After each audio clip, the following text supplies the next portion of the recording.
Grikkland, paradís Suður-Evrópu, einn vinsælasti ferðamannastaður á jörðinni. Þar búa nærri 11 milljón manns. Í Grikklandi töluð gríska. Talið að rúmar 13 milljónir tali grísku, en tungumálið aðalmál Grikklands og Kýpur. Gríska mikilvægur hluti af sögu Evrópu, en það elsta indó-evrópska tungumálið og eru til skrifaðar heimildir frá því 34 öldum síðan. Lengst af þessum tíma studdust þeir við gríska stafrófið sem afar sérstakt. Það eru 24 stafir frá A til O eða frá alfa til omega. Nýja testamentið skrifað á koine-grísku sem ákveðin gerð af grísku sem þróaðist frá Grikklandi og var fljótlega eitt aðaltungumál Miðjarðarhafslandanna.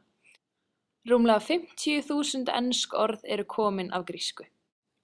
Halló, Yassou, góðan dag, Kalimera, gott kvöld, Kalinikta, vinsamlegast, Parakalo, takk. Efaristo, Hvernig hefur þú það? Tikanete, Mjög gott, Polikala, allt í lagi, Endaksi, skál, Jammas, fínt, Kala, ég skil ekki. Ten Catalaveno, Hvað heitir þú? Pos Selene, Ég heiti Ásdís, en þú? Melene Ásdís, Kiesi, Yassou, Kalimera, Tilkanete, Polikala, Tikanete.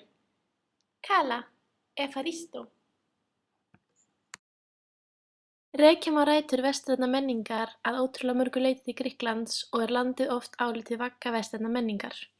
Saga landsins gríðarlega löng og merkileg og á til dæmis lýðræði, heimspeki, leiklist og sagnfræði allt rætur sínar rekja til hins forna menningarríkis Grikkja.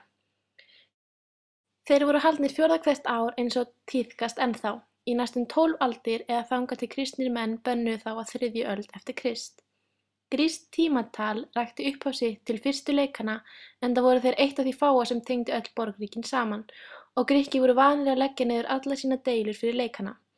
Að þeim loknum tóku þeir svo upp þráðinn aftur. Fyrstu nútíma ólympíuleikarnir voru svo haldnir sumarið 1896 til heiðurs Seusar sem í fornri trú Grikkja var faðir Guðs og manna og fyrir hverja ólympíuleika ólympíueldurinn tendraður í Ólympíu í Grikklandi. Grikkir eru ein af aðeins 4 þjóðum sem hafa tekið þátt í öllum sumarólympíuleikunum frá upphafi en þeir voru síðast haldnir í Aþenu árið 2004. Á nútíma ólympíuleikunum keppt í mun fleiri greinum en hinum til forna. Grískur goðheimur. Helstu heimildirnar gríska goðheiminn eru goðafæðing svokölluð eftir Hesíódos sem var uppi 700 fyrir Krist og svo kviður Hómers, Líons kviða og svo Ódysseifs kviða.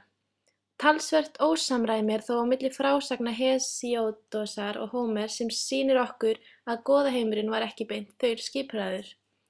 Trúarbrögð Grikkja voru fjölgyðistrúarbrögð þar sem allt morið af goðum, gyðjum, vættum og dísum en þessar verur voru allar afar mannlegar í skapi og háttum. Til ógrynni af sögum sem segja frá því hvernig mennirnir urðu goðunum að bráð en fóru þar fremst í flokki ólympískgoðin sem bjuggu á tindi Ólympsfjall. Æðst þeirra var himinguðinn Seifur en systir hans og eiginkona var gyðja hjónabands og heimilislífs Hera. Apolló, guð ljóss, lista og spádóma var sonur Seifs og dætur hans voru veiðigyðjan Artemis og viskugyðjan Pallas, Aþena.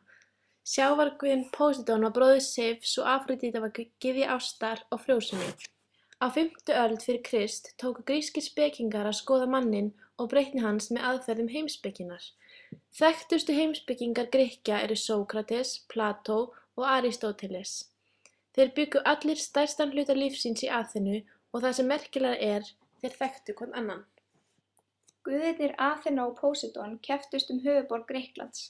Þau gáfu íbúunum gjafir og það þeirra sem gerði betri gjöf fengi borgina. Póseidon gaf Aþenubúum saltvatn en Aþena gaf þeim ólífutré. Karlmönnunum í borginni leist betur á saltvatnið vegna þess hve vel það myndi nýtast í stríði, en konurnar sáu kosti ólífutrésins og hve vel það myndi nýtast við heimilið. Í borginni bjuggu einum fleiri konur en karlar og því var borgin nefnd Aþena. Síðan þá hafa Aþena og Póseidon hatað hvort annað. Meyjarhof á Akrópólishæð var byggt til heiðurs Aþenu. Á vesturhlið hofsins má finna styttur af Aþenu og Póseidon, þar sem Aþena heldur á ólífutré og Póseidon á þríforki. Meyjarhofið er þó ekki það sama og var reist til að byrja með. Áður var þar annað hof sem einnig var reist til heiðurs Aþenu en skemmdist í innrás Persa í Grikkland 480 fyrir Krist. Aþena er höfuðborg Grikklands. Hún er einnig stærsta borg landsins. Hún er einnig ein af helstu borgum heims en saga hennar nær aftur 3000 ár. Í borginni búa 600.000 íbúar. Borgin hefur á síðustu árum verið mjög vinsæll ferðamannastaður en þangað leggja leið sína 6 milljónir manns ár hvert. Það sem er talið merkilegast fyrir ferðamenn að skoða Aþenu er að sjálfsögðu meyjarhofið Akrópólishæðinni. Borgin er mjög hlynt listum og í henni má finna 150 leiksvið en það eru fleiri svið en eru í nokkur annarri borg. Aþenubúar eru mikið fyrir útisvið og margir listamenn leggja leið sína til Aþenu til að sýna listi sína þar. Krít er stærsta eyja Grikklands. Á henni eru 500.000 íbúar. Margir þeir ferðamenn sem leggja leið sína til eyjunnar heimsækja minni eyjar sem leggja við hana. Á Krít er mun hlýrra en á öðrum eyjum sem tilheyra Grikklandi vegna þess að loftslag eyjunnar tilheyrir undir afrískt loftslag. Krít hefur sett mark sitt á ritlist heimsins og margir frægir rithöfundar hafa komið þaðan. Krítarbúar eru mjög stoltar af eyjum sínum og þjóðbúning en búningurinn samanstendur af svörtum hnéháum reiðstígvélum, svartri skyrtu og eins konar svörtum hatti eða húfu, oft gert úr fiskinetti eða öðru slíku. Santorini er eyja suðaustan við gríska meginlandið. Eyjan er leifar af stórri eldgosasprengingu sem átti sér stað fyrir 3600 árum og kallast Teragosið. Til er kenning að Atlantis gæti legið þarna undir. Santorini er einn vinsælasti áfangastaður Grikklands enda afskaplega fallegur staður. Hús sem hanga utan í klettunum hvít með bláum þökum. Á eyjunni Mykonos eru aðeins 9000 íbúar. Eyjan heitir öðru nafni Kora en það merkir bærinn á grísku. Efnahagur eyjunnar byggist að mestu leyti á ferðamönnum sem hana heimsækja árið kring. Þar sem eyjan er að miklu leyti úr graníti var námavinna stór hluti fjárinnkomu landsins áður fyrr. Ródos er eyja sem liggur suðaustan við meginland Grikklands og er rétt sunnan við Tyrkland. Íbúar á eyjunni eru rúmlega 100.000 í dag en voru einungis rúmlega 50.000 árið 2001. Ródos er einn af vinsælustu ferðamannastöðum Evrópu enda þekktur fyrir fallegar strendur og byggingar.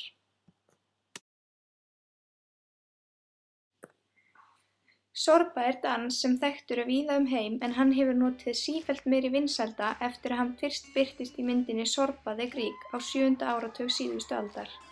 Grískt tónskáld hafði þá samið lag sem spilað var í myndinni og dansaður fjörlegur dans við.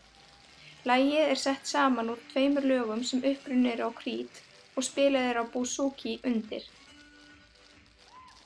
Dansinn er mikið dansaður á Grikklandi og þar er hægt að fara á sérstök veitingahús sem kölluð eru taverna þar sem dansaður er sorba og gestum er velkomið að dansa með.